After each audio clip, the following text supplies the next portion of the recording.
Hi everyone, this is Hanbong Kim from GoodTask. On this video, I'll explain templates. Template is an easy way to quickly add multiple tasks with same format. You can use it on various purposes. To use a template, tap Add button and choose Templates. Inside a list, you need to long tap plus button to show the options. You can change this behavior inside Settings, New Task. After choosing templates, you can set which list you want the tasks to go in by tapping Lists on top. If you're in a list, you'll have Current List as an option. Default List and New List option can be selected as you tap the button.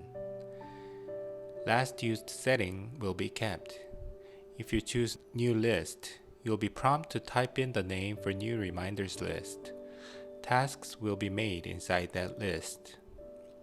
As you select a template, tasks are made one by one per second to keep the order.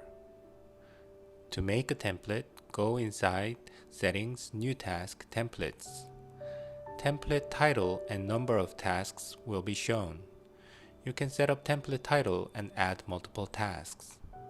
Tasks can have title, notes, subtasks, start date, due date, alert, priority. Dates are set to be relative to current date. You can use templates on Today page to add tasks regularly every day. For editing existing tasks, you can use Quick Actions preset to do similar things as templates. That's about it. Hope it was useful and I wish you good health. Get it done with GoodTask. Thanks.